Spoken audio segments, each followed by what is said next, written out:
Hello students, you are welcome in chemistry classes for the preparations of entrance examinations, NEET, IIT JEE Mains and Advanced.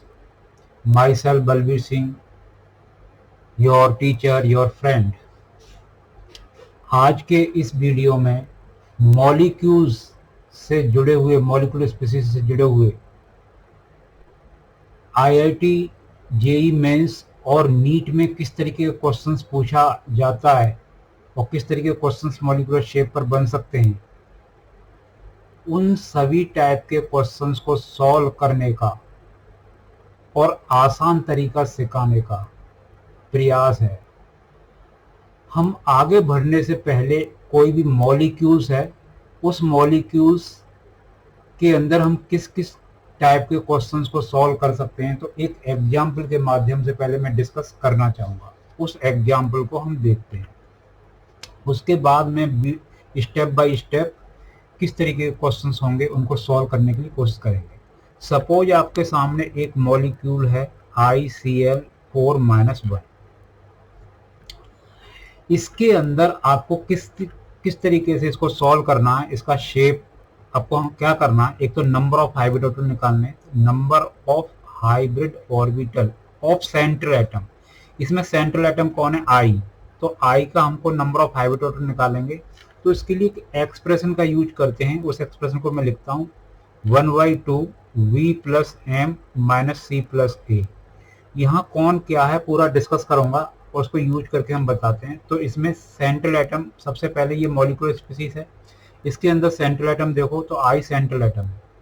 तो इस central atom के number of hybrid orbital निकालेंगे, तो उसको निकालने का ये एक्सप्रेशन यूज करते हैं। इस एक्सप्रेशन में क्या है, V हमारा क्या है, number of valence electron of the central atom. तो आयोडीन एक हेलोजन फैमिली का एलिमेंट है। Iodine is a element of halogen and fluorine, chlorine, bromine, iodine. तो फ्लोरीन के वैलेंस शेल में कितने इलेक्ट्रॉन्स होते हैं, तो 7 होते हैं। तो इसके भी 7 ही होंगे, ठीक है। अब monovalent except the central atom, तो नंबर ऑफ मोनोवैलेंट इसमें कितने हैं, except the central atom 4। Number C क्या है, number of charge on cation, तो ये कैटायन तो है नहीं, एनायन है। एनायन पर कितना चार्ज है, 1, ठीक है। तो ये आपको सम करके ये 12/2 यानी कि 6 आया। 12 तो 6 आ गए, तो हमारा नंबर ऑफ हाइब्रिड ऑर्बिटल्स निकल के आ गए। नंबर ऑफ हाइब्रिड निकल के आ गए, तो हम हाइब्रिड स्टेट सबसे पहले हम इसका क्या निकालेंगे, hybrid state of the I। तो हाइब्रिड स्टेट हम S से बढ़ते हैं, फिर P की तरफ चलते हैं, फिर D की तरफ चलते हैं। S का एक ऑर्डर हो सकता है, P के 3 हो सकते हैं और D के 5। तो हमको 6 का क्या करना है, मेजरमेंट करना है। तो इसमें एक S शुरू होगा, P के 3 आ सकते हैं और बचे हुए हमारे 4 तो हो गए। तो sp3d2 हाइब्रिड स्टेट निकल के आ जाएगा। अब इसमें हम निकालेंगे हाइब्रिड स्टेट निकालने के बाद bond pair of the central atom. Bond pair of the central atom क्या होंगे, number of bonded atom around the central atom. तो कितने हैं, 6, ठीक है। 4 हैं, बीपी हमारे 4 हैं। अब हमको हाइब्रिड पेयर कितने, 6 हैं और बीपी 4 हैं। तो अब लॉन पेयर निकालेंगे।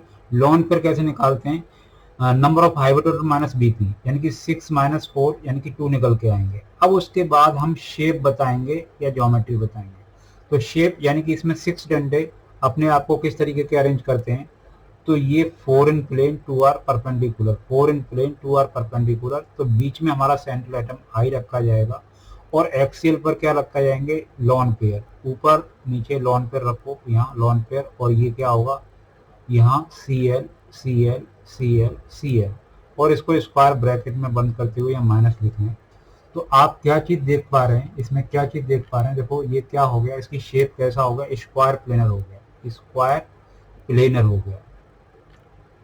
तो ये स्क्वायर प्लेनर, तो इसके अंदर मैंने इस माध्यम से इसमें कितना क्वेश्चंस, एक तो हाइब्रिड स्टेट, एक बीपी, एक लॉन पेयर और एक शेप ज्योमेट्री और इसका स्ट्रक्चर ड्रॉ मैंने किया।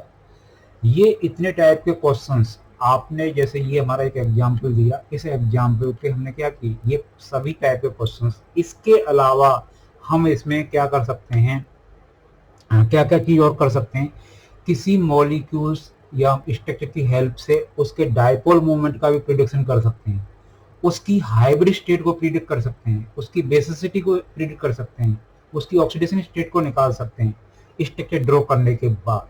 सेंट्रल एटम की सब कुछ, ये सारे काम कर सकते हैं। तो जितने भी ये काम मैं कर रहा हूं, इनको करने के लिए कुछ स्टेप बाय स्टेप कुछ स्टेप फॉलो करते हैं, स्टेप बाय स्टेप उनको पहले समझाते हैं। तो हमारा इसके अंदर जो हम काम कर रहे हैं, तो हम क्या करना है, ये एक शॉर्टकट तरीका है। एक डिटेल में भी हम हाइब्रिडेशन को पढ़ते हैं, डिटेल में हम पढ़ने के बाद भी हमको शॉर्टकट तरीके से हमको क्वेश्चन सॉल्व करना आना चाहिए। तो मेरा यहाँ सिर्फ प्रयास इतना ही है कि मैं शॉर्टकट तरीके से आपको आईआईटी जेई मेंस के अंदर और नीट के अंदर आने वाले क्वेश्चंस को आसानी से सॉल्व कर सकें, आसानी से उनको विदाउट एनी एरर सॉल्व कर सकें। मेरा ये प्रयास है इस वीडियो के माध्यम से आपको ये चीज़ें नॉलेज देने का। तो सबसे पहले हमको क्या करना पड़ता है, to draw the shape of the molecule, कुछ पॉइंट हैं, to get the type of hybridisations और hybrid state of the central atom of the molecules. ये हमारा पहला पॉइंट है कि हमको क्या करना है, हाइब्रिड स्टेट निकालनी है सेंट्रल एटम की। To get number of bond pair of the central atom of the molecules और मॉलिक्यूलर स्पीसीज। तीसरा पॉइंट है to get lone pair of the central atom the molecules. ठीक है, ये करें। और उसके बाद जो हमारा चौथा है, draw the geometry by using these molecules. तो ये सब तरीके हैं। तो इसमें हमारा पहला स्टेप है, हमारा पहला स्टेप क्या है, हम 1 बाय 1 रूल को पढ़ते हैं। तो पहला स्टेप है, find the number of hybrid orbital of central atom of the molecules और molecular species by using following expression.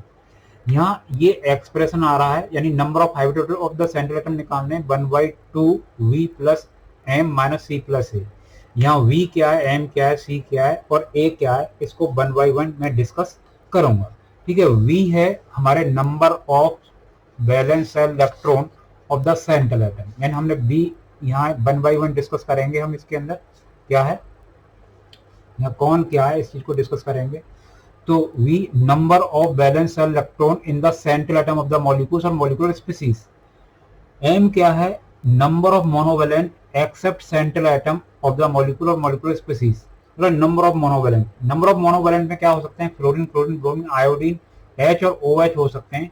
ये मोनोवेलेंट है क्योंकि इनकी वैलेंसी 1 होती है, यानी कि ये हमारा जो हमारे ये मोनोवेलेंट है उनके बारे में बात बताया। M क्या है, C क्या है, number of charge at cationic species और पॉजिटिव चार्ज स्पीसीज। कैटायन क्या होते हैं, पॉजिटिव चार्ज स्पीसीज होते हैं। तो C number of charge at cationic species और पॉजिटिव चार्ज स्पीसीज। और A क्या है, number of charge at anionic species और नेगेटिव चार्ज स्पीसीज।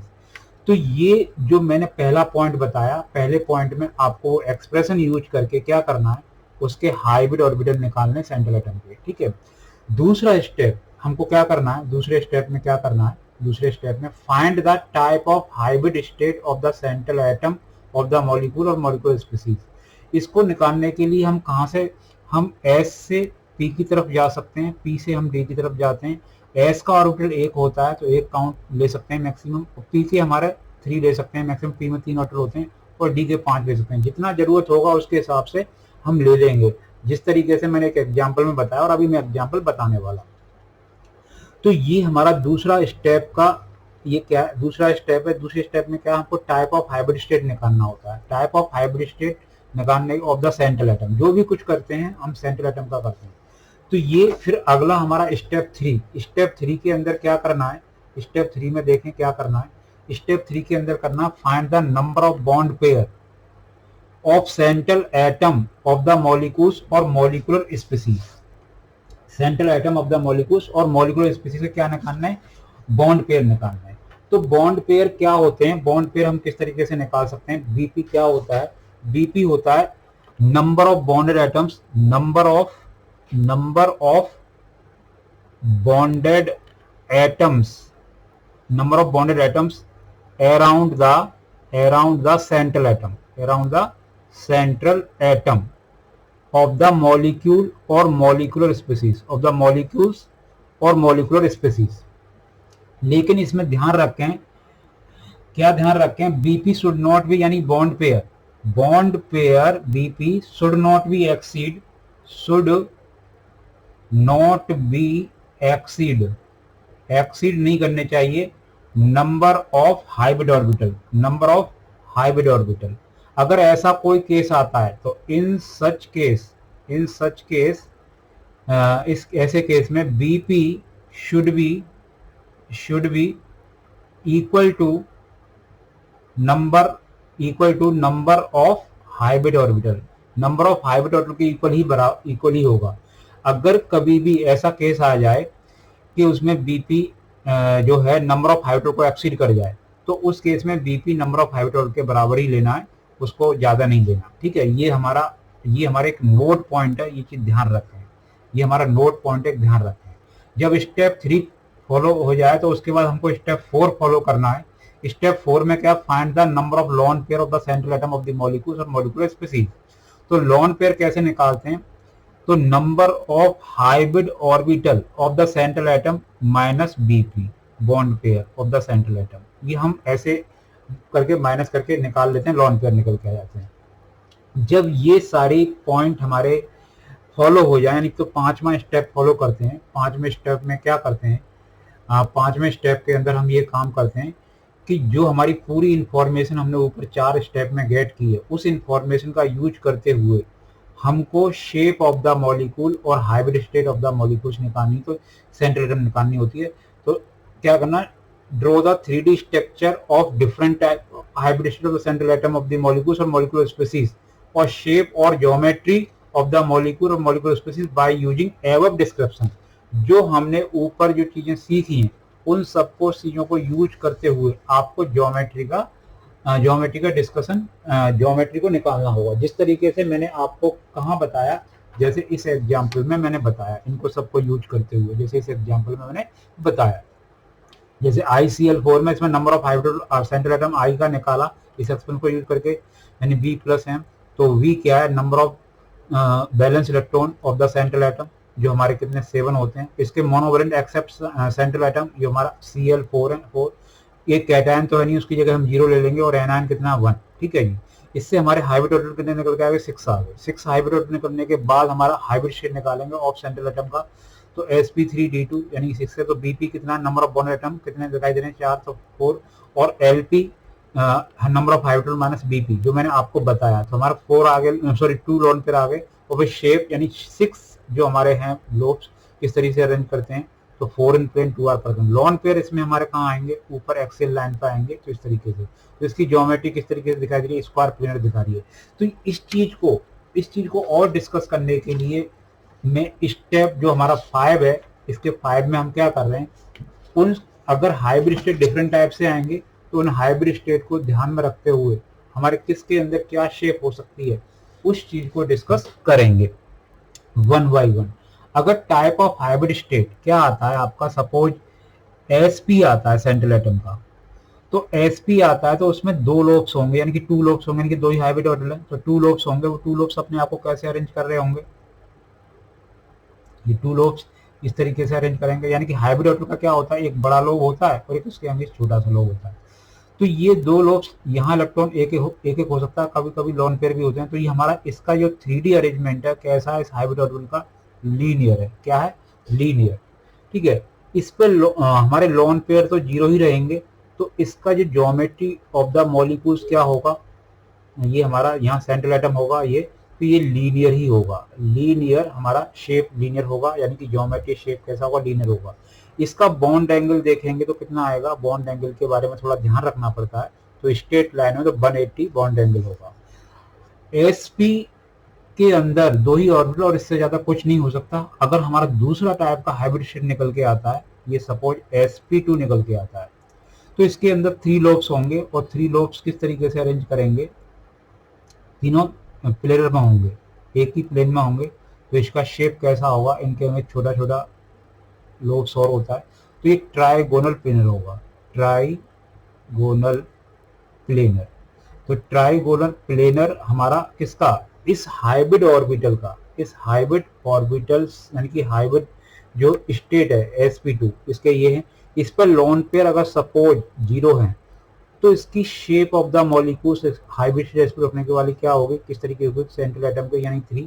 तो ये ट्राइगोनल प्लेनर ही होगी, ट्राइगोनल प्लेनर शेप होगी। ठीक है जी। अगर बाय दी वे इस पे एक लोन पेयर आ जाता है, इस पे क्या आ जाता है, एक लोन पेयर आ जाता है, सपोज एक लोन पेयर आ जाता है, तो इसमें इसके अंदर क्या हो जाएगा, सेंट्रल एटम यहाँ किसी एक पर क्या होगा, तो ये हमारा जो इसमें लॉन पेयर आ गया, और ज्योमेट्री और शेप के अंदर हम लॉन पेयर को इंक्लूड नहीं करते, तो या तो इसको आप बी शेप कहेंगे और इसको एंगल शेप भी कह सकते हैं, और एंगल शेप भी कह सकते हैं, वी शेप या एंगल शेप या बेंड शेप भी कह सकते हैं।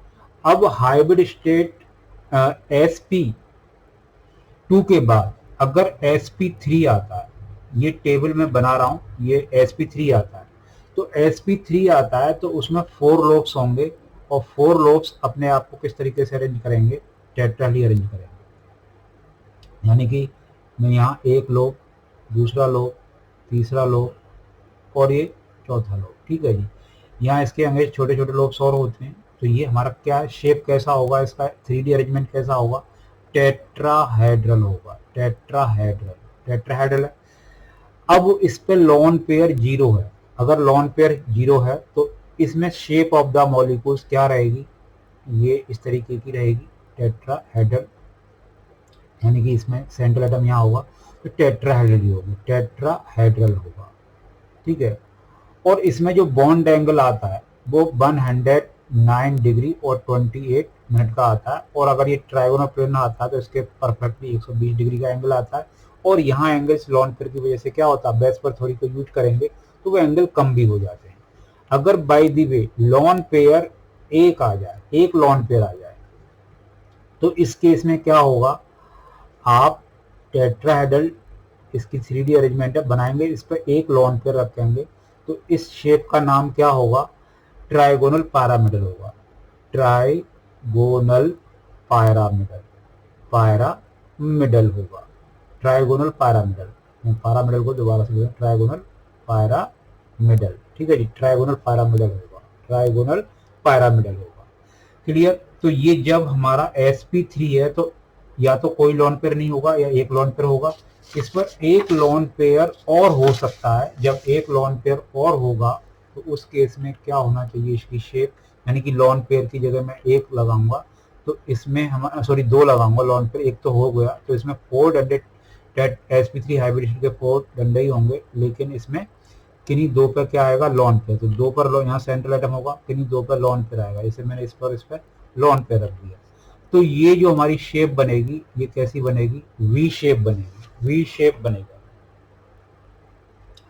वी शेप कहो या एंगल शेप कहो, वी शेप कहेंगे, मैं एंगल शेप भी कह सकता हूं। अब हाइब्रिड स्टेट sp3 के बाद क्या आ जाती है, सपोज sp3d आती है, ठीक है, तो इसमें 5 ऑर्बिटल हैं, सेंट्रल एटम के कितने ऑर्बिटल हैं, हाइब्रिड स्टेट के जो ऑर्बिटल 5 ऑर्बिटल हैं। तो ये किस तरीके से अरेंज करेंगे, इसमें 3 in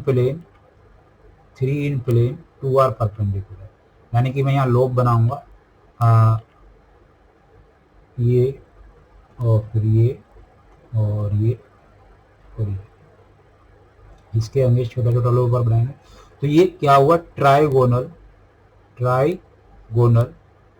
by pyramidal, trigonal by pyramidal, ठीक है जी, ट्राइगोनल बाई पैरामिडल है। इस पर लॉन पेयर 0 आते हैं, तो शेप ऑफ द मॉलिक्यूल या मॉलिकुलर स्पीसीज इसी तरीके की होगी, यानी कि क्या होगी, यहाँ सेंट्रल एटम होगा तो इस पर बॉन्डेड एटम रखे जाएंगे, यहाँ बॉन्डेड एटम होंगे, तो ये क्या होगा, trigonal by pyramidal, trigonal by pyramidal, ठीक है, ये होगी। अगर by the way lone pair एक आ जाता है, 1 लॉन पेयर आ जाता है,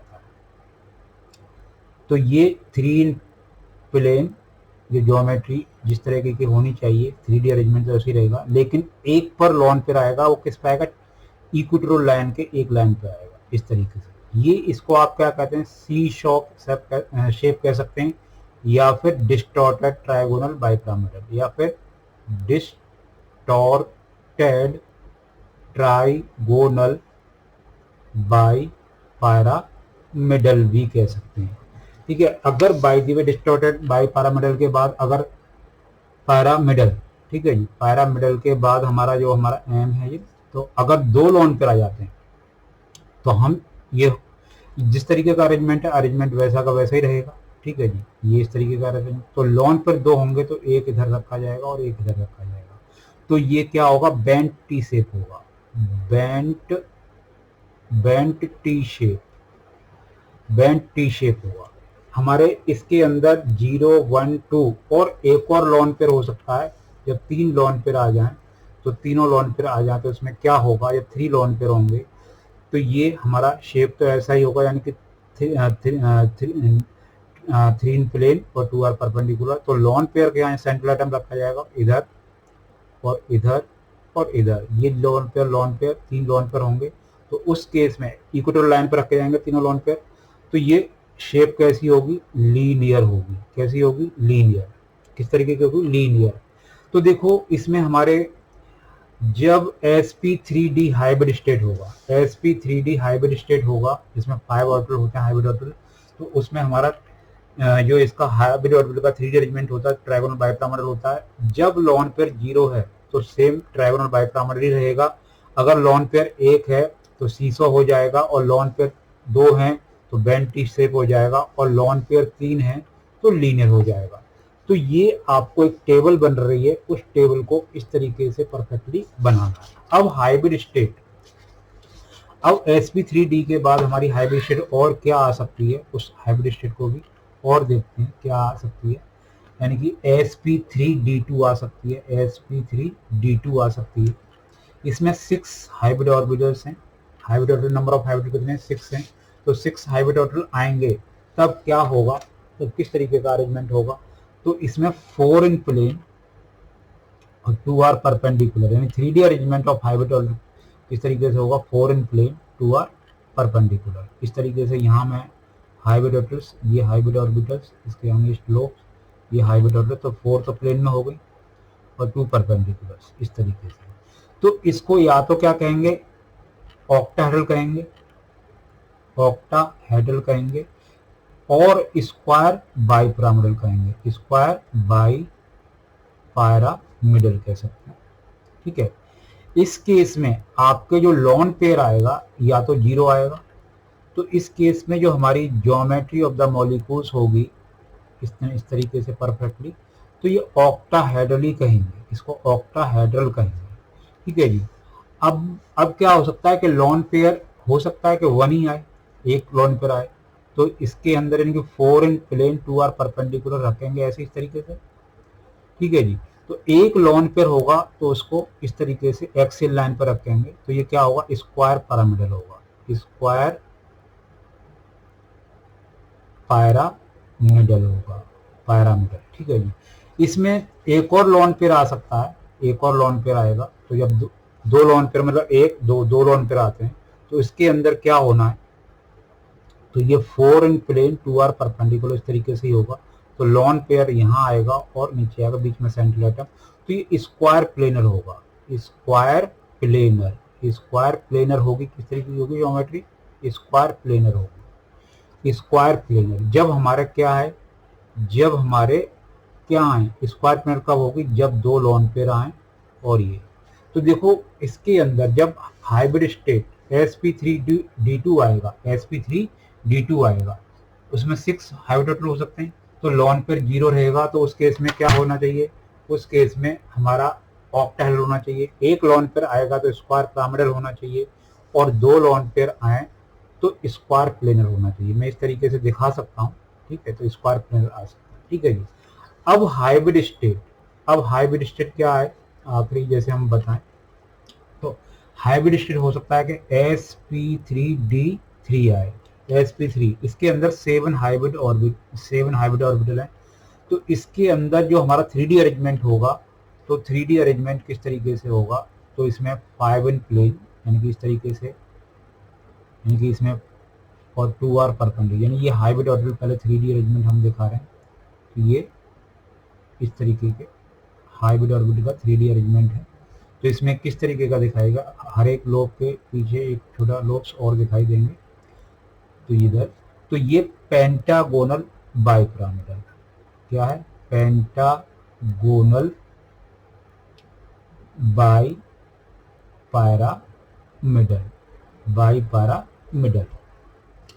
अब इसमें लॉन पेयर जीरो आता है, तो लॉन पेयर जीरो आता है तो इसके सेंट्रल एटम बीच में रखा जाएगा और ये इस तरीके से, यानी कि ये इस तरीके से 5 इन प्लेन और 2 आर परपेंडिकुलर रखे जाएंगे, तो ये पेंटागोनल बाइपिरामिडल होगा। क्या होगा? Pentagonal by pyramidal. ठीक है जी, पेंटागोनल बाइपिरामिडल। इसमें एक लॉन पेयर आ सकता है मैक्सिमम। जब एक लॉन पेयर आएगा तो हमारा रखा तो इस तरीके से ही जाएगा, तो यहाँ लॉन पेयर ये होगा, तो ये ऑक्टाहेड्रल होगा लेकिन डिस्टॉर्टेड। तो distorted octahedral, distorted octahedral geometry होगी जब हमारा क्या आएगा, इसमें एक लॉन पेयर आएगा, तो एक से ज्यादा नहीं आ सकता। ठीक है, देखो यहाँ हमारे जो मैक्सिमम हाइब्रिड ऑर्बिटल स्टेट हो सकते हैं वो यही हो सकते हैं। ये क्या मैंने पहले sp3d3 के लिए बताया, ये sp3d2 के लिए बताया और इससे पहले sp3d के लिए बताया। तो इसमें क्या है, तो इस तरीके की आप टेबल क्रिएट करेंगे, क्लियर है। ये टेबल क्रिएट हो जाने के बाद, अब आप हम क्वेश्चंस को अप्लाई किस तरीके से करना है, क्वेश्चंस पर किस तरीके से अप्लाई करना है, उस चीज को आप देखेंगे। सपोज मैं एक एग्जाम्पल लेता हूं और ClF3, ठीक है, ClF3, ठीक है। सबसे पहले देखो इस मॉलिक्यूल्स के अंदर सेंट्रल एटम कौन है, क्लोरीन। तो इस क्लोरीन का आप चाहो तो इलेक्ट्रॉनिक कॉन्फ़िगरेशन लिख सकते हैं, जैसे 1s2 2s2 2p6 3s2 और 3p5। तो इसके बैलेंस सेल में हमारे 7 इलेक्ट्रॉन है। तो हमको क्या निकालना है, इस सेंट्रल एटम का क्या निकालना है, तो नंबर ऑफ हाइब्रिड ऑर्बिटल्स निकालने, हाइब्रिड ऑर्बिटल ऑफ क्लोरीन। किस एक्सप्रेशन यूज करके, 1/2 v plus m minus c plus a, इसका यूज करके।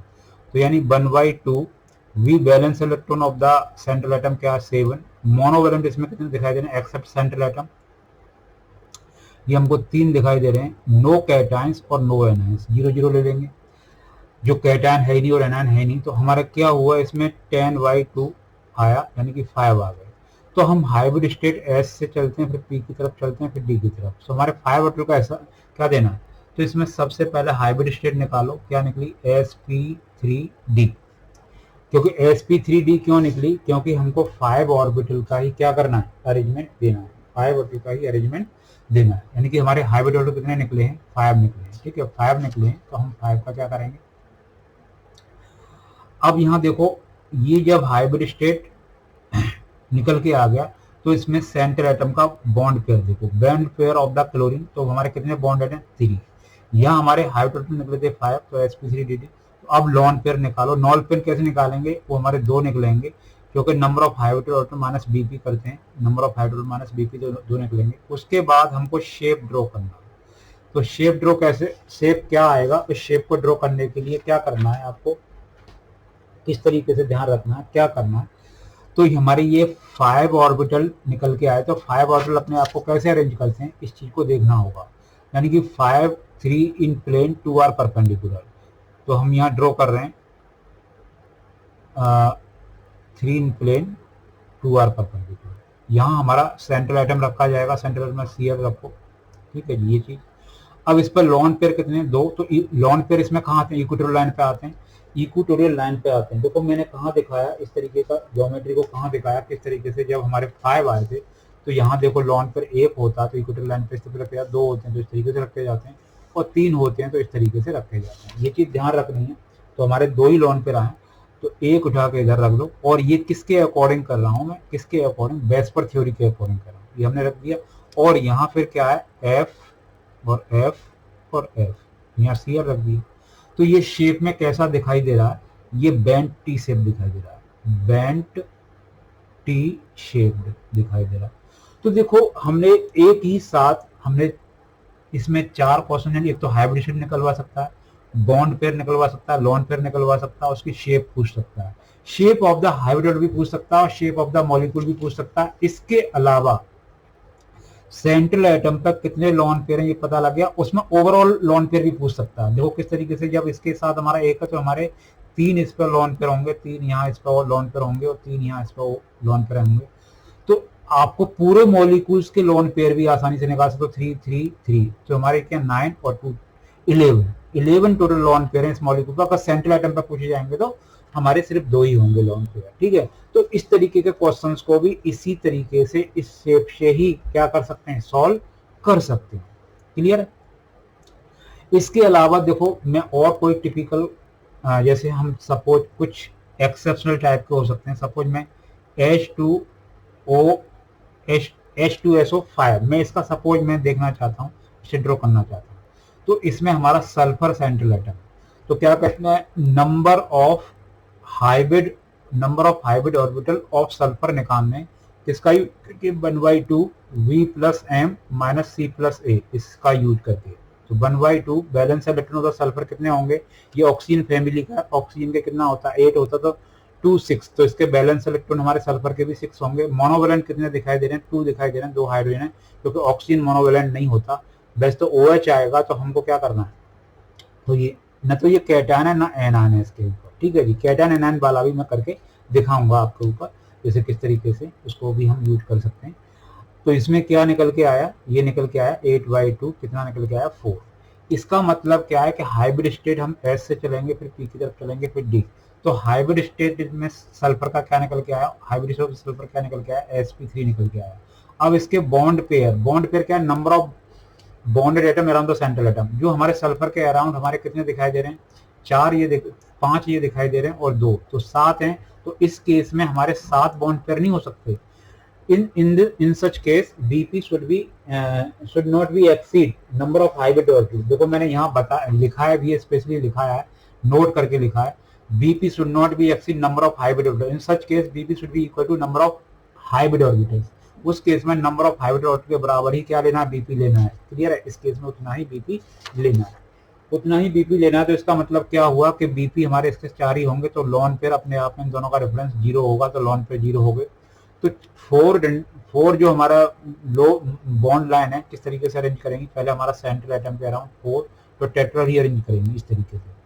तो इसमें ऑक्सीजन 5 है, लेकिन 4 ऑक्सीजन क्या कर लो, इस तरीके से अरेंज कर लो, और किसी एक ऑक्सीजन के साथ हमारा एक ऑक्सीजन का दूसरा ऑक्सीजन भी जोड़ दो, उससे हाइड्रोजन जोड़ना कंपलसरी होगा, और फिर हमारे उस तरीके से दूसरे ऑक्सीजन से हाइड्रोजन, और अकेला ऑक्सीजन सिंगल बॉन्ड के साथ नहीं आता, डबल बॉन्ड के साथ आता है इस तरीके से। तो इसकी शेप देखेंगे तो क्या होगा, टेट्राहेड्रल होगा, यानी कि शेप ऑफ द मॉलिक्यूल्स क्या है, या ज्योमेट्री ऑफ द मॉलिक्यूल्स वो टेट्राहेड्रल ही कहलाएगी। टेट्राहेड्रल शेप कहलाएगी, यानी कि कैसी है, टेट्राहेड्रल शेप है, ये ध्यान रखें, टेट्राहेड्रल शेप। क्लियर, जो मैंने लिखा है मैं दोबारा से ओवरलैप पूरा, तो टेट्राहेड्रल, ठीक है जी, टेट्राहेड्रल तो शेप है। तो देखो यहाँ मैंने एक्सेप्शनल था वो भी मैंने यहाँ करके दिखाया आपको। सपोज हम कोई कैटायन वगैरह का भी कर रहे हैं, किस तरीके से कैटायन वगैरह का भी कर रहे हैं, तो उस चीज को भी देख लेते हैं किस तरीके से, कुछ कैटायन वगैरह का अगर आता है तो उसको भी हम किस तरीके से करें, उस चीज को भी हम देख लेते हैं एक एग्जाम्पल के साथ। सपोज हम एक शेप ड्रॉ करना चाहते हैं, ये है NH4+। अब NH4+ है, तो इसमें सेंट्रल एटम कौन है, नाइट्रोजन। सेंट्रल एटम कौन है, नाइट्रोजन। सेंट्रल एटम हमारा नाइट्रोजन, तो इसको क्या करना है, नंबर ऑफ हाइब्रिड ऑर्बिटल्स किसका निकालना है, तो number of hybrid orbitals of nitrogen निकालने हैं। कैसे निकालें, 1/2 V plus M minus C plus A, इसको यूज करते हुए। तो इसमें जो नाइट्रोजन सेंट्रल एटम है, ये ध्यान रखें, इसका एटम नंबर 7 होता है, इलेक्ट्रॉन कॉन्फिगरेशन निकली 1s2 2s2 2p 3, तो बैलेंस इलेक्ट्रॉन हमारे कितने आएंगे, 5 आएंगे। तो 5 मोनोवेलेंट इसमें कौन है, कितने हैं, इसमें हाइड्रोजन मोनोवेलेंट है 4। ये कैटायन है, तो कैटायन पर कितना चार्ज है, नंबर 1 है, और एनायन ये है नहीं, तो क्या हो जाएगा, ये हमारा 9 - 1 यानी कि 8/2 4 आ गया। तो इसका मतलब क्या, 4 हाइब्रिड ऑर्बिटल निकल के आ गए। तो इसका हाइब्रिड स्टेट S से हम P की तरफ D की तरफ चलेंगे, तो हमारा हाइब्रिड स्टेट क्या निकला, sp3।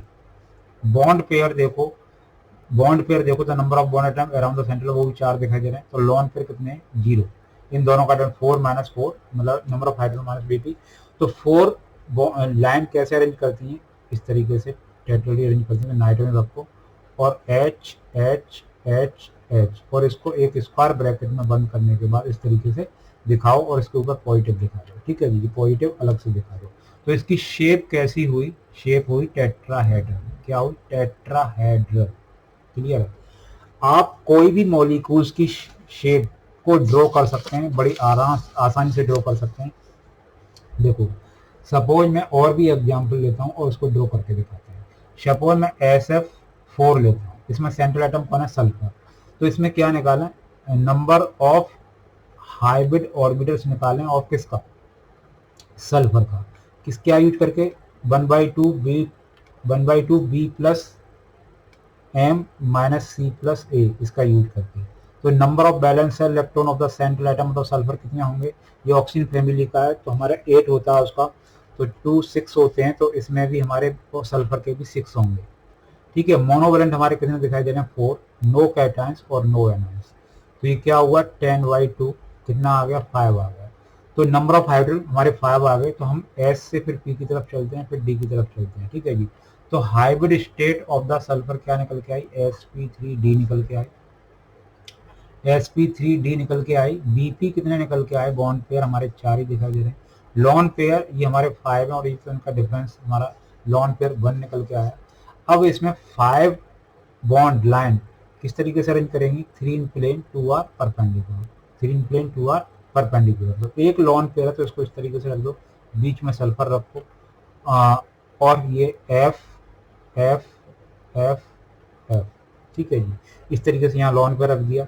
तो इसकी शेप कैसी है इस मॉलिक्यूल की, इसकी शेप कैसी आ रही है, सी शॉ शेप है, या क्या है, distorted trigonal bipyramidal, distorted trigonal bipyramidal. तो देखो हमने किसी भी मॉलिक्यूल्स की क्या निकाल सकते हैं, शेप वगैरह निकाल सकते हैं, और इनके अलावा और ये चीजें हम डिस्कस करें तो वो सब चीजें डिस्कस कर सकते हैं।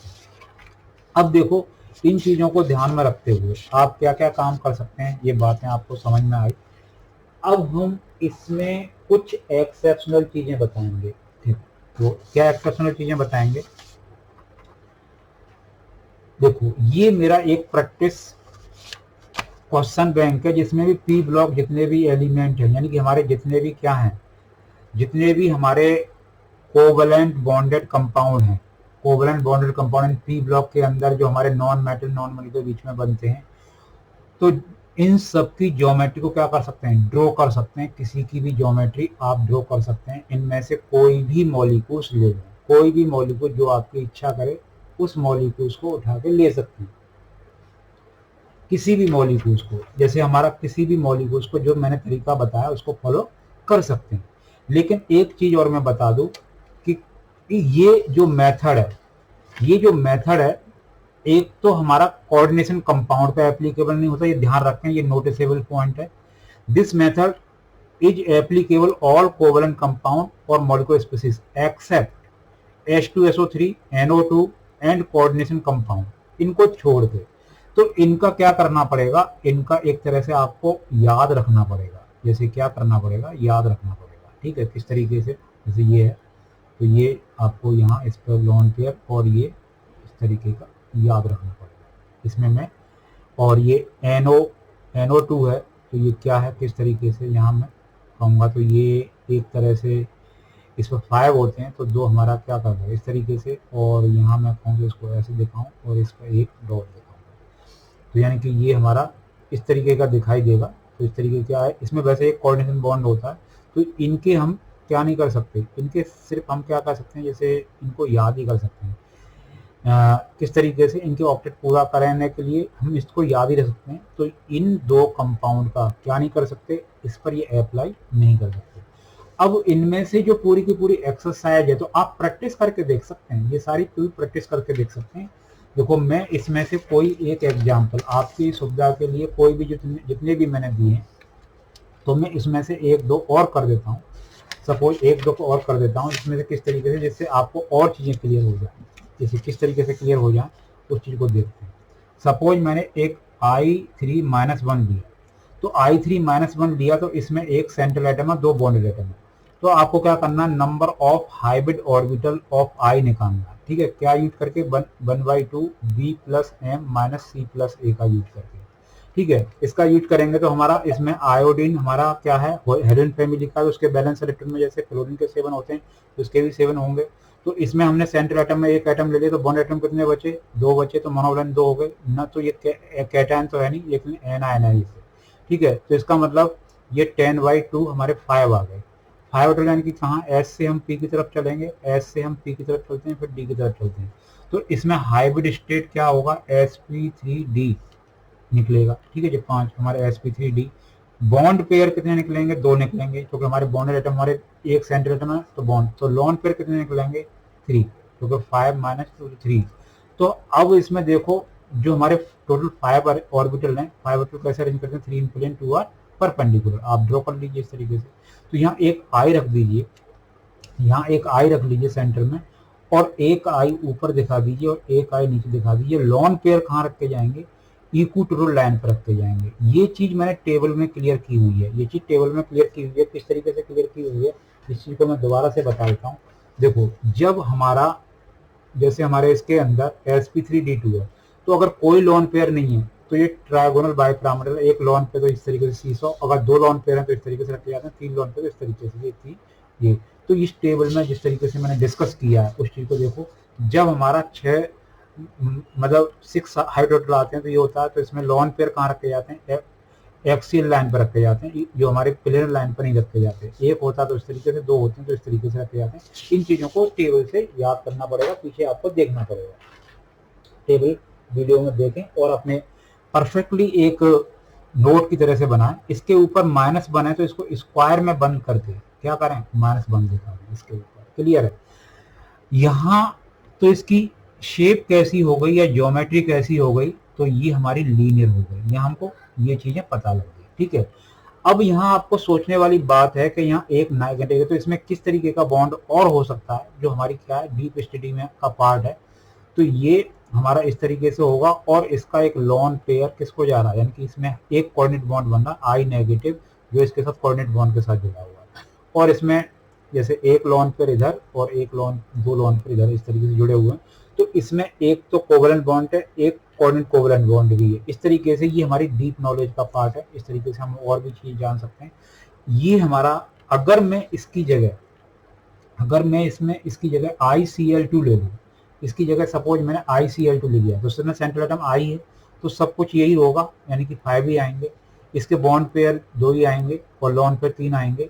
लेकिन बॉन्डेड एटम इसकी जगह में मेरे को क्या करना पड़ेगा, इसकी जगह मैं अलग से बना के दिखाऊंगा।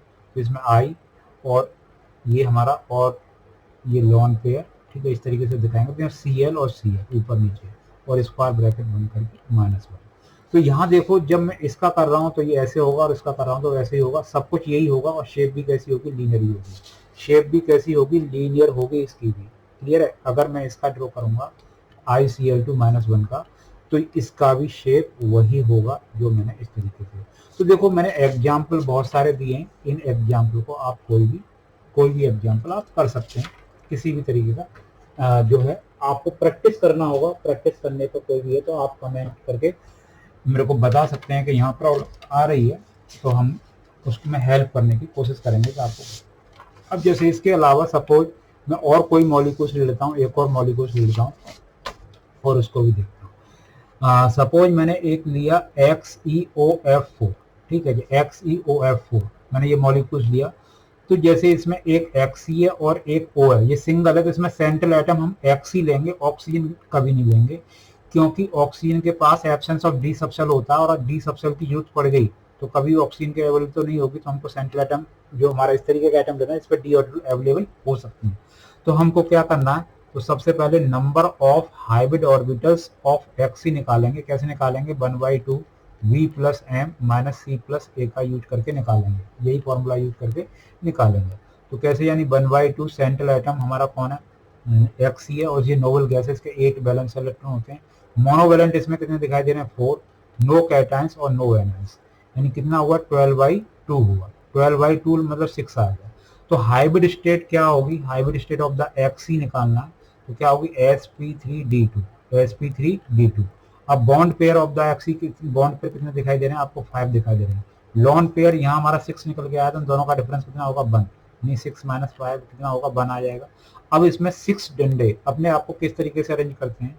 तो 4 इन प्लेन, 2 आर परपेंडिकुलर। ठीक है जी। अब इसमें लॉन पेयर एक है तो ऐसे रख दो, और यहाँ एक ही तरह के एटम के एक प्लेन में आ रहे हैं, इसको रखो। और ऑक्सीजन अकेला, अकेला ऑक्सीजन सिंगल बॉन्ड के साथ नहीं आएगा, डबल बॉन्ड के साथ आएगा। तो इसकी शेप कैसी हो गई जो आपको दिखाई दे रही है? स्क्वायर पैरामिडल है, स्क्वायर पैरामिडल, देखिए स्क्वायर है ऊपर पैरामिडल। ठीक है जी। स्क्वायर पैरामिडल क्या है? शेप है इसकी, स्क्वायर पैरामिडल शेप निकल के आ गई। तो देखो ये हमारी जैसे 4 चीजें, और भी चीजें हैं। जैसे इसमें क्या कर सकते हैं कि जैसे इसका डायपोल मोमेंट इससे कैंसिल हो जाएगा, इसका डायपोल मोमेंट कैंसिल हो जाएगा, लेकिन लॉन पेयर का डायपोल मोमेंट इससे कैंसिल नहीं होगा, तो इसका कुछ ना कुछ डायपोल मोमेंट होगा। तो हम डायपोल मोमेंट जैसी चीजें भी इससे प्रिडिक्ट कर सकते हैं। तो देखो ये जो मैंने आपका पूरी लिस्ट बनाई है, इस लिस्ट से आप क्या कर सकते हैं? प्रैक्टिस कर सकते हैं। और ये कुछ याद रखेंगे कि हम जो तरीका बता रहे हैं, कोऑर्डिनेशन कंपाउंड पर अलग से पढ़ना पड़ता है, और इन पर नहीं कर सकते। मोस्टली इस टाइप के कंपाउंड को हम पूरी तरह से सॉल्व कर सकते हैं। क्लियर है? आई होप ये आपको चीजें समझ में आ रही होंगी, और आप इसको प्रैक्टिस करेंगे तो ये आप शायद सॉल्व कर पाए। क्लियर है? अब देखो यहाँ मैं इसके अलावा जब हम शेप की बात करते हैं, तो शेप की बात करते हो, शेप से जुड़ी हुई चीजें और भी चीजें हम उसको भी डिस्कस करेंगे।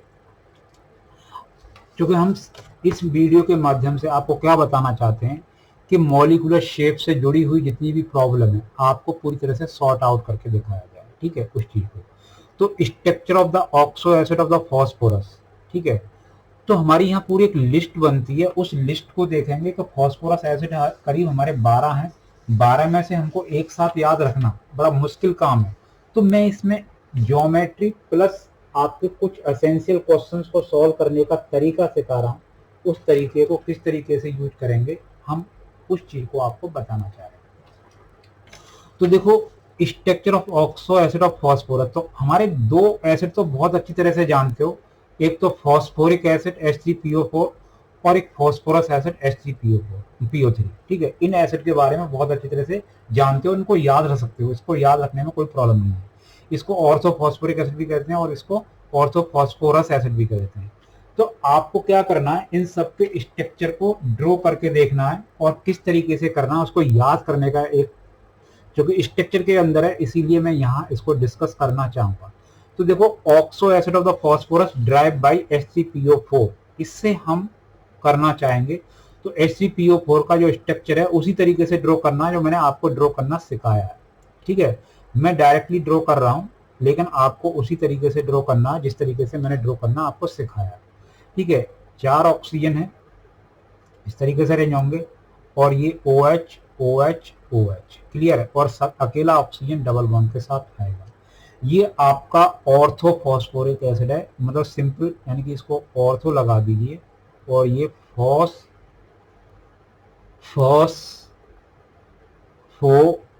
एसिड है। क्लियर है? अब इसके अंदर हम इसके अलावा जैसे 2, इसमें एक OH OH OH, तो इसके अलावा हम इसमें क्या क्या चीजें और निकाल सकते हैं? बेसिसिटी निकाल सकते हैं। कितने OH हैं? तो 3 है, तो इसकी बेसिसिटी हमारी 3 है। और इसमें oxidation state of the phosphorus निकाल सकते हैं। तो कितने विड्रॉ कर रहे हैं? 1 2 3 4 5, तो इसकी ऑक्सीजन स्टेट हमारी +5 है, तो हम इसकी ऑक्सीजन स्टेट बता सकते हैं। और ये अब इसको याद रखने का हमको क्या करने हैं, हमको 12 एसिड याद करवा, तो इसके 2 मॉलिक्यूल्स क्या करते हैं, 2 मॉलिक्यूल्स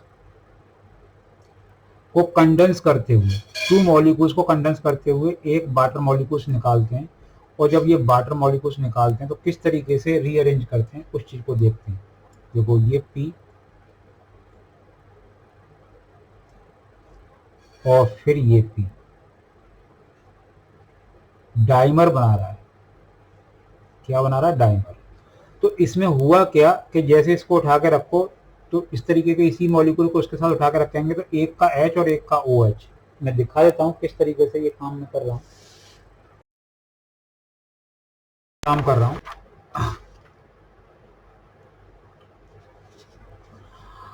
देखो यहाँ हमारा OH ये O, ये है इस तरीके का, मैं यहाँ दिखाना चाहूँगा। और ये दूसरा मॉलिक्यूल है सेम उसी तरीके से, ये OH OH। तो इसमें से एक का OH एक का H निकलते हुए वाटर निकल जाएगा और ये दोनों मॉलिक्यूल्स कुछ इस तरीके से जुड़ जाएंगे, कुछ इस तरीके से जुड़ जाएंगे। क्लियर है? तो यहाँ मैंने वही काम किया है जो आपको दिखाना चाह रहा हूँ। तो ये डबल बॉन्ड हो, डबल बॉन्ड हो, ये एक OH, ये दूसरा OH, ये तीसरा OH, ये चौथा OH। ठीक है जी। तो ये डायमर, इसको हम क्या नाम देते हैं, इसका नाम क्या है, ये चीज जानना होगा, क्योंकि ये हीट करने पर निकल के आ रहा है। तो हीट करने पर निकल के आ रहा है, तो इसको पायरोफॉस्फोरिक एसिड के नाम पर कहते हैं। क्या कहते हैं? Pyrophosphoric acid, pyrophosphoric acid. ठीक है जी। पायरोफॉस्फोरिक एसिड कहते हैं, या डाईफॉस्फोरिक भी एसिड भी कह सकते हैं, डाईफॉस्फोरिक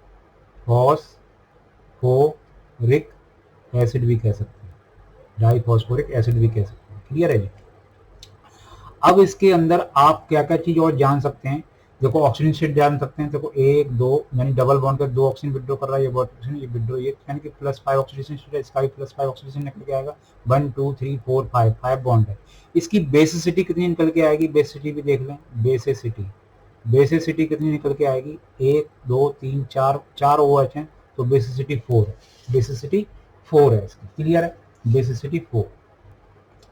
अब यहाँ देखो, अब इसको और याद करने के लिए हम आगे बढ़ेंगे। सपोज मैं इसमें क्या करता हूँ कि एक ऑक्सीजन ऐड कर दूँ, एक ऑक्सीजन ऐड कर देते हैं, तो ये क्या बन जाएगा, यानी P double bond O O O, यानी कि O O O, एक ऑक्सीजन इस तरीके से यहाँ जोड़ दिया इस तरीके से।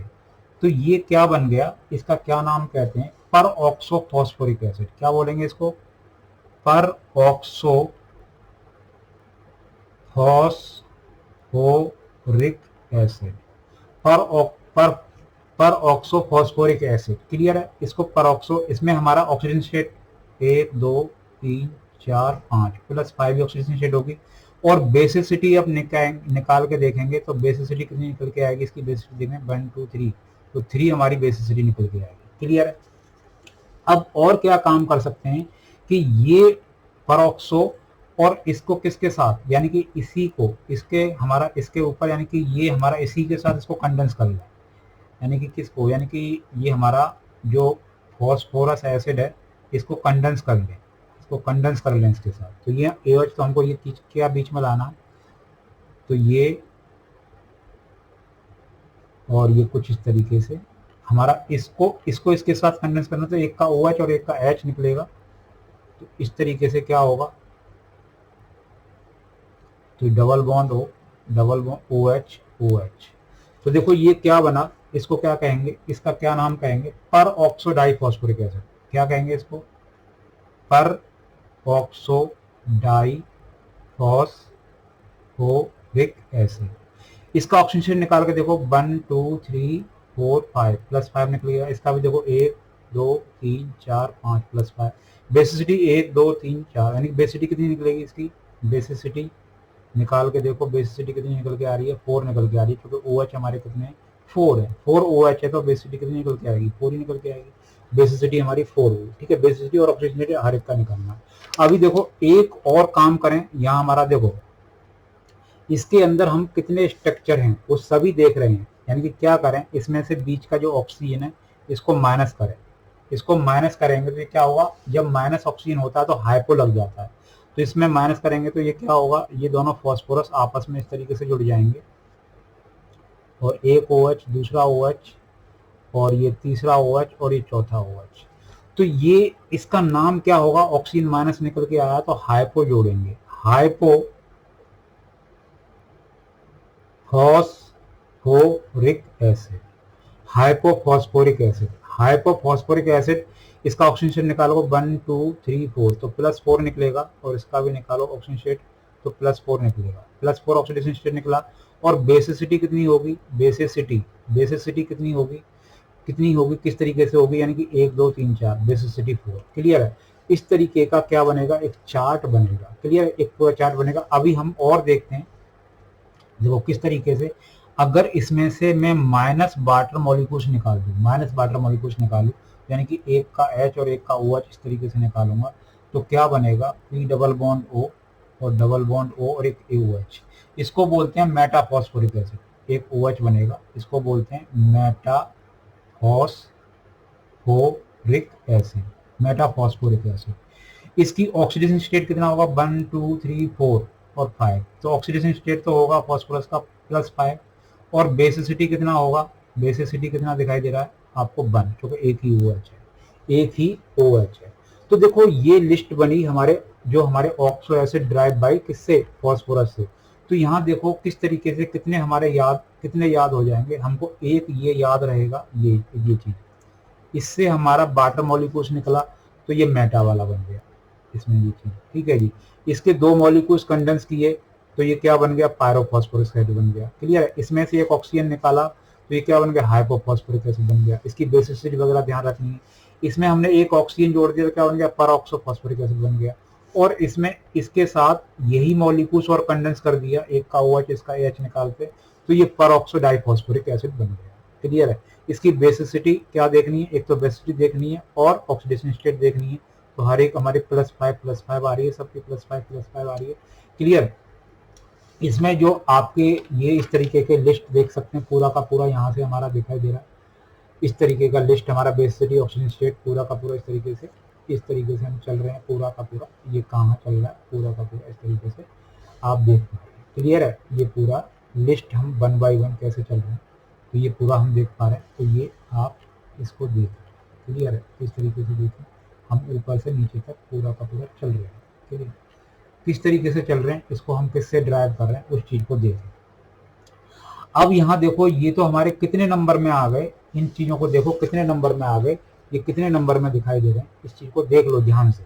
यानी कि हमने 1 से कितने 5 याद कर सकते हैं, 1 2 और ये हमारा तीसरा,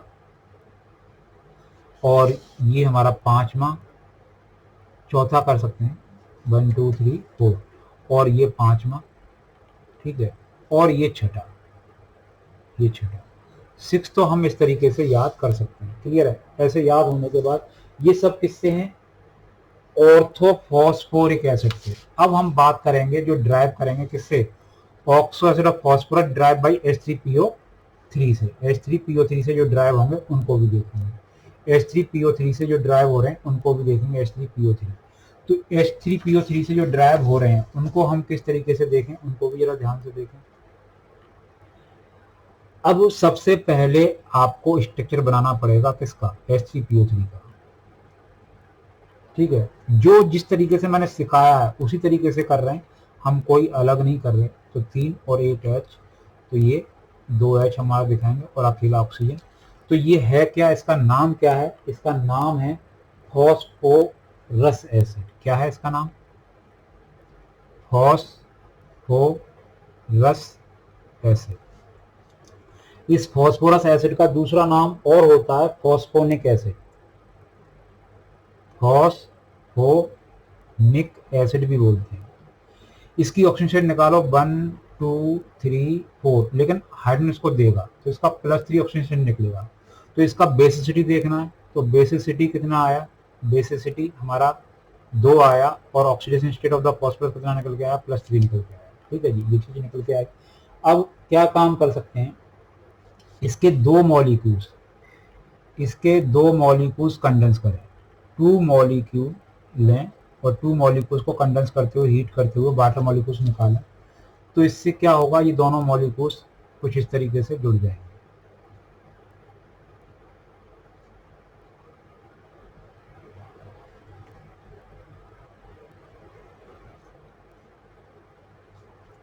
ठीक है।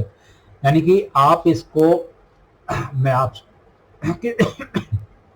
Double bond O double bond लो, और एक इसमें क्या रहेगा, यहाँ H आना चाहिए, H, और ये भी H आएगा, ठीक है, और एक OH, क्योंकि 2 OH हैं तो फिर हमारे 2 वाटर से कंडेंस होकर निकल गए। वाटर से किस तरीके से कंडेंस होंगे इस चीज को भी देख लेते हैं, वाटर से किस तरीके से कंडेंस होंगे इस चीज को भी देख लेते हैं।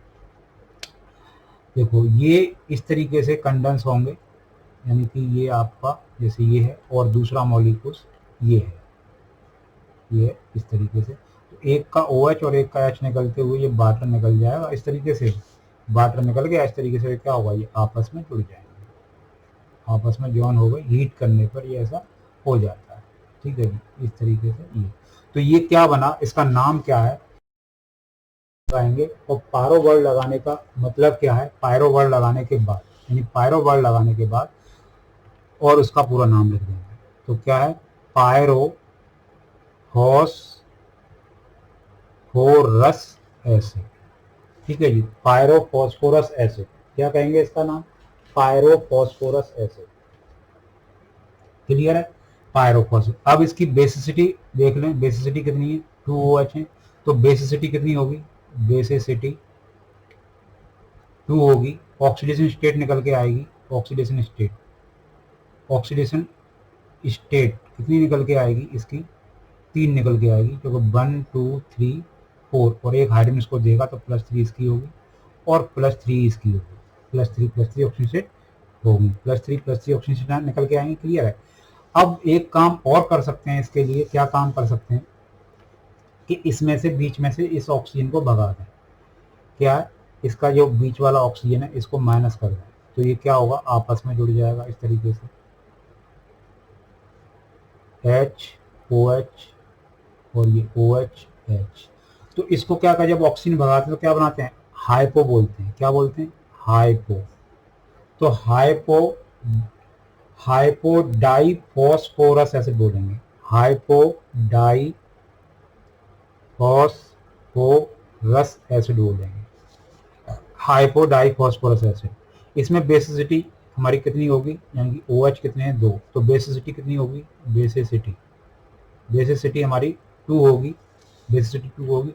ऑक्सीजन देखो 1 2 और ये 3 और इसको ये देगा तो +2 दिखाई देगी, +2 दिखाई देगी, क्योंकि हाइड्रोजन को, तो oxidation state of the phosphorus कितनी दिखाई देगी, +2।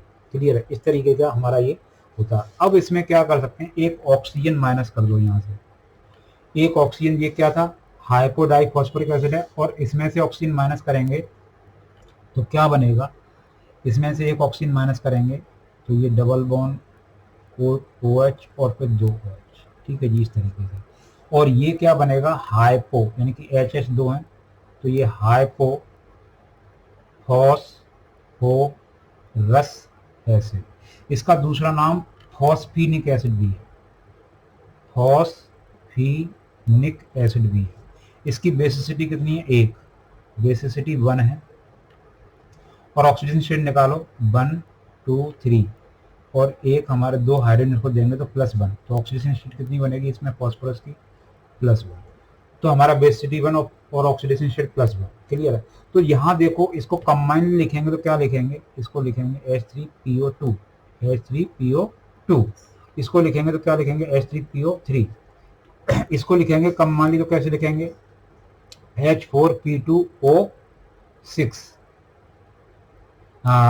H3 5 लिखा जाएगा, H P2O5। ठीक है। अब इसको लिखेंगे तो क्या लिखा जाएगा, H4P2O4। इस तरीके से हमारा कंबाइनली हम इनको लिख सकते हैं ऐसे। तो इनके देखो ये भी लिस्ट क्या हो गई, एक तरह से स्ट्रक्चर याद कर सकते हैं, इनके स्ट्रक्चर भी याद कर सकते हैं। कितने, एक ये हो गया, एक ये हो गया, एक ये हो गया और एक ये हो गया। तो देखो कितने हो गए, यानी कि 6 तो वहाँ हो गए और 4 यहाँ हो गए, 10 याद हो गए। क्लियर, 10 हम क्या कर सकते हैं इस तरीके से आपको। तो यानी कि ये किस, यानी कि क्या है, ये आपको ऑक्सो एसिड ऑफ फॉस्फोरस को याद कराने का एक सिंपल तरीका है। अदरवाइज याद रखना मुश्किल होता है, याद रखना इनको मुश्किल होता है, बेसिसिटी वगैरह स्ट्रक्चर। तो ये स्ट्रक्चर के साथ जोड़ा है, इसलिए मैंने एक साथ जोड़ा है। लेकिन देखो मैं एक चीज और देखें, जो मेटा फॉस्फोरिक एसिड होते हैं, जो मेटा फॉस्फोरिक एसिड होते हैं वो 2 फॉर्म में एग्जिस्ट कर सकता है। Meta phosphoric acid can exist in 2 form. देखो मेटा फॉस्फोरिक एसिड कौन सा मेटा फॉस्फोरिक एसिड था, यानी कि जो HPO3 क्या है, मेटा फॉस्फोरिक एसिड है। ये क्या है, मेटा फॉस्फोरिक एसिड है। Meta phosphoric acid can exist in 2 form. वो मेटा फॉस्फोरिक एसिड जो 2 फॉर्म में एग्जिस्ट करता है, वो उसकी 2 फॉर्म कौन सी हैं, उस 2 फॉर्म को देख लेते हैं।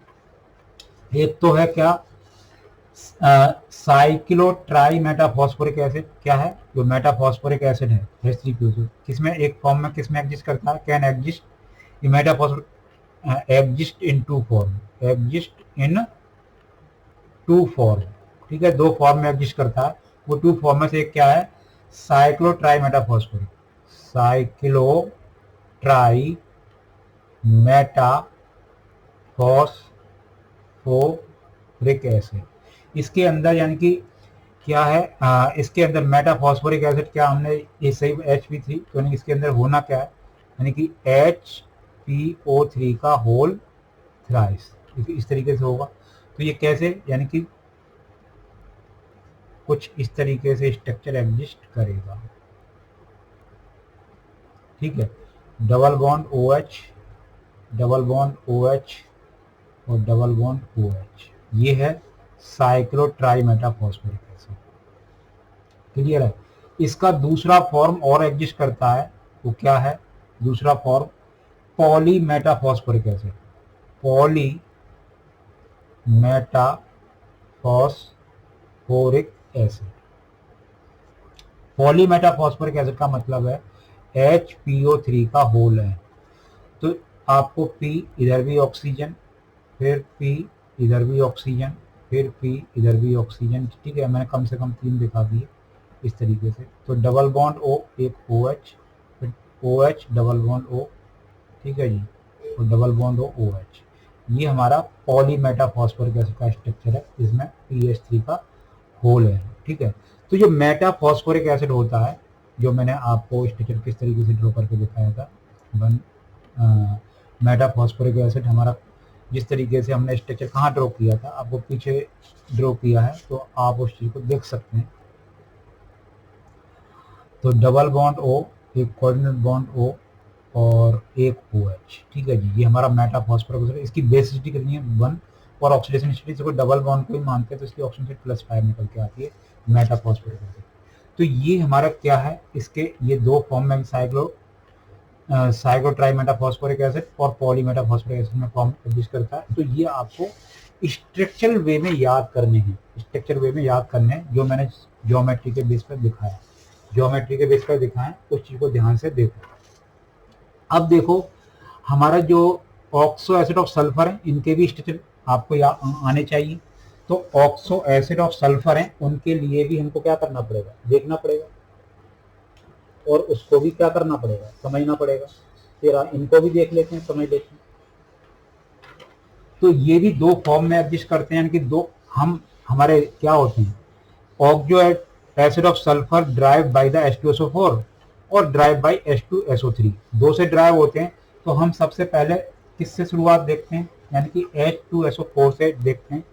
तो इसका स्ट्रक्चर ड्रॉ कर लेते हैं। क्या है स्ट्रक्चर ड्रॉ करने का तरीका? वही है, हम 4 ऑक्सीजन और 2, ठीक है जी, डबल बॉन्ड O। तो ये क्या है?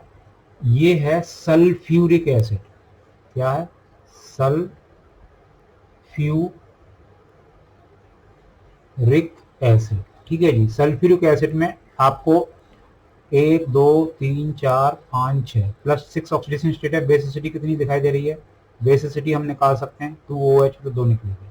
तो ऑक्सीडेशन स्टेट, अब इन दो मॉलिक्यूल्स को क्या करें? कंडेंस करें, जैसे हम आपको बता रहे थे। तो 2 मॉलिक्यूल्स को कंडेंस करें, 2 मॉलिक्यूल्स को एक वाटर निकालते हुए।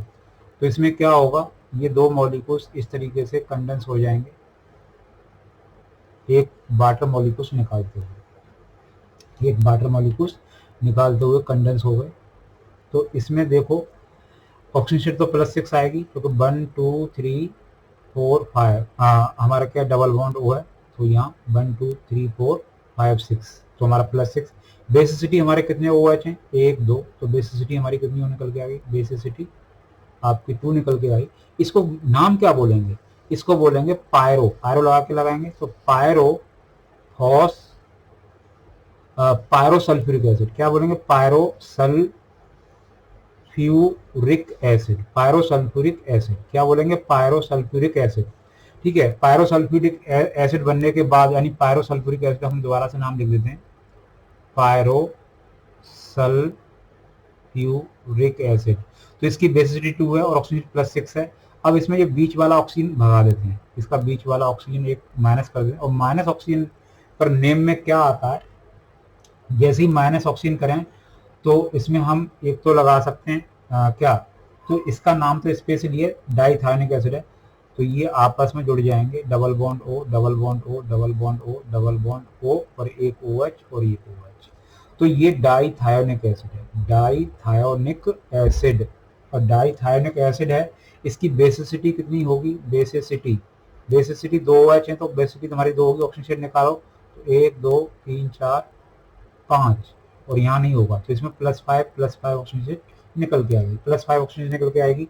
अब क्या करें, ये तो हमारी इधर से ऐसे है, हमने क्या किया, इसके 2 मॉलिक्यूल्स, तो ये हमारा क्या बना, पहले पायरो फॉस्फोरिक एसिड बना, सल्फ्यूरिक एसिड बना, सॉरी पायरो सल्फ्यूरिक एसिड, और फिर ऑक्सीजन निकाला तो क्या बना, डाइथायोनिक एसिड बना। अब हम इसमें क्या करें, एक ऑक्सीजन ऐड करें, ऑक्सीजन ऐड करेंगे तो इसमें डबल बॉन्ड हो, तो ऑक्सीजन कहीं अकेले ऑक्सीजन के साथ है तो इस तरीके से जोड़ेंगे तो इसको क्या बनेगा, पर ऑक्सो सल्फ्यूरिक एसिड, इसको क्या बोलेंगे, पर ऑक्सो सल्फ्यूरिक एसिड, पर ऑक्सो सल्फ्यूरिक एसिड। क्लियर है।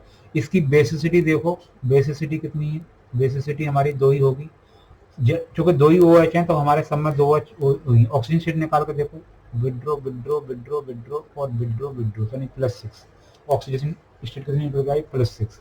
अब इसके अंदर मैं क्या करूं, इसके अंदर सपोज ये सल्फ्यूरिक एसिड, इसको ही क्या करूं, कंडेंस करूं, इसका एक OH यहाँ से एक का OH एक का H निकल के जाएगा, तो ये क्या होगा, कुछ इस तरीके से जुड़ जाएगा।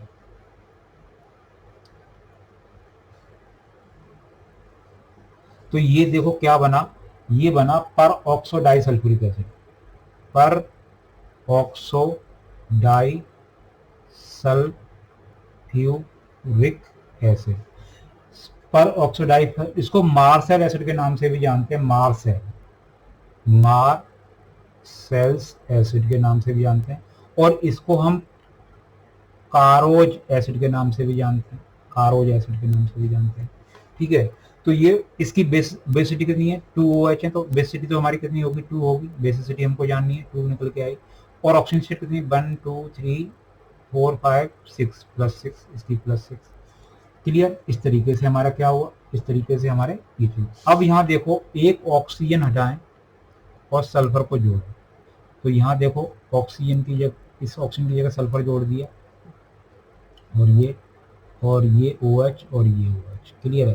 तो ये क्या बना, ये बना थायो सल्फ्यूरिक एसिड, थायो सल्फ्यूरिक एसिड। इसमें ऑक्सीजन स्टेट क्या होगा, देखो इसका तो 0 रहना चाहिए, और यहाँ देखो 1 2 3 4 +4, लेकिन ध्यान रखें इसको कभी क्या कहते हैं, +6 और -2 भी कह देते हैं अगर ये विड्रॉ करता है, लेकिन सही यही है कि ये हमारे सल्फर के बीच में, तो हमारा सही +4 रहता है। तो इसकी बेसिसिटी कितनी है, हमारे 2 OH है, तो बेसिसिटी हमारी कितनी होगी, इसकी बेसिसिटी हमारा 2 होगा, तो 2 OH है। तो देखो इसको हमारा इस तरीके से याद रखें, तो ये इससे ड्राइव हुआ, ये हमारा इससे ये भी ड्राइव हुआ, और इससे ये भी ड्राइव हुआ, और इससे ये भी ड्राइव हुआ, 1 2 3 4, और इससे ये भी ड्राइव हुआ थायोनिक एसिड, और ये भी ड्राइव हुआ। तो इनको याद रखना, एक लिस्ट की फॉर्म में याद रखना थोड़ा सा आसान होता है, और स्ट्रक्चर बेसिसिटी ऑक्सीडेशन स्टेट निकालना थोड़ा आसान हो जाता है। इस चीज को ध्यान रखें कि ये हम क्यों कर रहे हैं, कि जिससे आसानी से याद हो जाए, आसानी से याद करने का पर्पज है, और कुछ नहीं हमारा। अब यहाँ देखो oxide of sulphur drive by H2SO3, इससे भी ड्राइव होते हैं, जरा उनको भी देख लेते हैं, क्या ड्राइव होते हैं, कैसे ड्राइव होते हैं, उनको भी देख लेते हैं। जैसे हमारा इसके अंदर, हम पहली बात तो इसका स्ट्रक्चर हम क्या इस तरीके से ड्रॉ नहीं कर पाते, हमको क्या करना पड़ता है, ऐसे ही, यानी कि इसकी बेसिसिटी 2 है और डबल बॉन्ड O, इसको क्या बोलते हैं, इसको सल्फ्यूरस एसिड के नाम से जानते हैं, सल्फ्यूरस एसिड।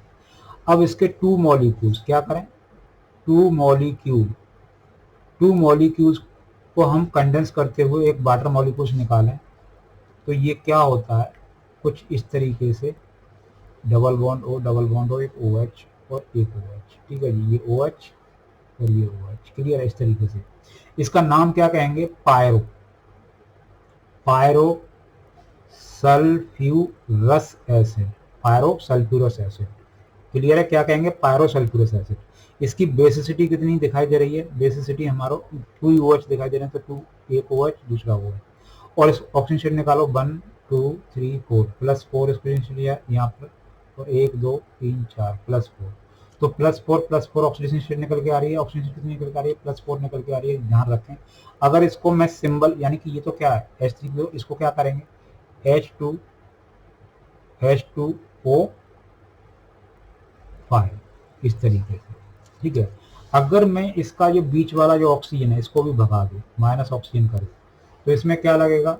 इसको डाइथायोनस, यानी कि इस तरीके से ये आपस में जुड़ जाएंगे, और यहाँ लॉन पेयर होगा, ये लॉन पेयर होगा, ये डबल बॉन्ड हो, और ये डबल बॉन्ड हो, और ये OH और ये OH। तो ये क्या है? डाइथायोनस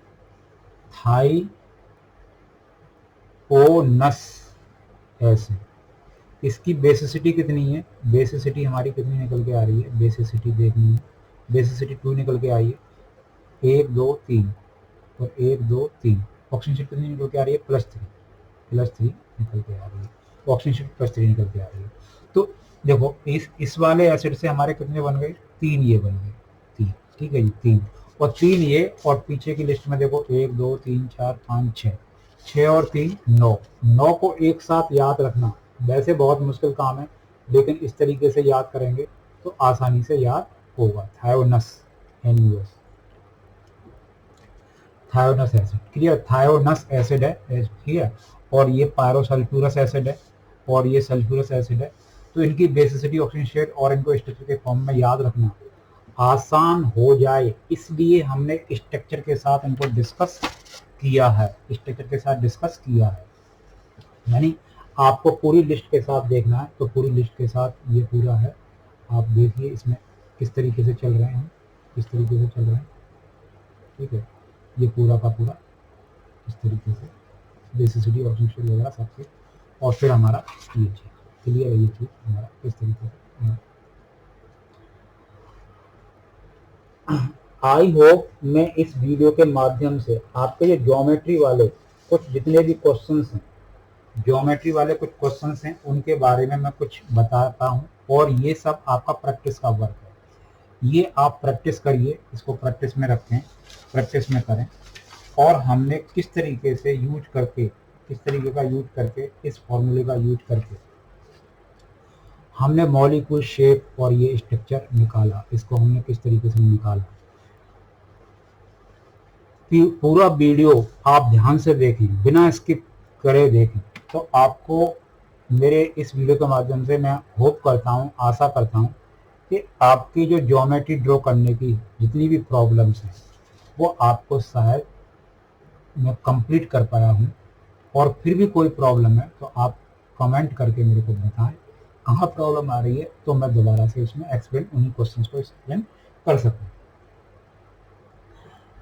वीडियो क्लोज करने से पहले मैं आपसे रिक्वेस्ट करना चाहूँगा, अगर ये आपको मेरी इंफॉर्मेशन फायदेमंद हो रही है, आपको इसकी सीख पाए, तो प्लीज़ सबसे पहले तो इस चैनल को सब्सक्राइब करें, वीडियो को लाइक करें, और इस वीडियो के लिंक को अपने फ्रेंड को साथ, अपने दोस्तों के साथ शेयर करें, जिससे उनकी ये ज्योमेट्री ड्रॉ करने की प्रॉब्लम है, जो ज़्यादातर बच्चे ज्योमेट्री ड्रॉ नहीं कर पाते, वो भी ड्रॉ करना सीख जाएं, आसान वे में सीख जाएं, और उनको याद करने का एक आसान तरीका मिल जाए। इस तरीके से बेसिकली ये शॉर्टकट तरीका है। हम हाइब्रिडेशंस को डिटेल में पढ़ना पड़ता है, लेकिन ये एक शॉर्टकट वे है जिससे हम ज्योमेट्री को ड्रॉ करना सीख सकते हैं। ये सभी वो मॉलिक्यूल हैं जिनकी आप प्रैक्टिस करनी चाहिए। इसमें से किसको यूज नहीं कर सकते, इनकी ज्योमेट्री हम ड्रॉ नहीं कर सकते, ये चीज़ भी मैंने बताई है। तो आई होप मेरा ये वीडियो आपको पसंद आ रहा होगा और आपको ये इन्फॉर्मेशन लाभदायक हो रही होगी। मैं आपसे रिक्वेस्ट फिर करना चाहूँगा, इस वीडियो को लाइक करें, चैनल को सब्सक्राइब करें, और इस वीडियो की लिंक अपने फ्रेंड्स को शेयर करें। Thank you.